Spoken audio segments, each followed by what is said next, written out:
తెలంగాణ ప్రజలు ఆశలు ఆశయాలను నిజం చేసే సంకల్ప పత్రమే ఈ బడ్జెట్.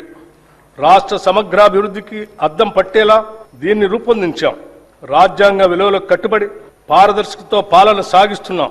గొప్పల కోసం మేము అబద్ధాలు చెప్పం. ఈ ప్రభుత్వం వాస్తవాల పునాదుల మీద పనిచేస్తుంది.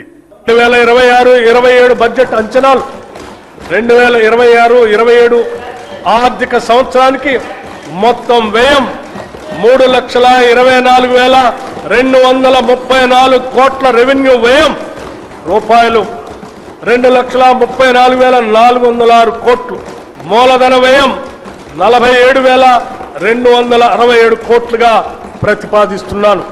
తెలంగాణ ప్రజలపై విశ్వాసంతో వారి భవిష్యత్తుకు భరోసా కల్పిస్తుందన్న నమ్మకంతో ప్రజల పక్షాన నిలబడి వారి స్వప్నాలను సాకారం చేసే ఈ 2026-27 ఆర్థిక సంవత్సరపు బడ్జెట్ను సభ ఆమోదం కోసం సమర్పిస్తున్నాను.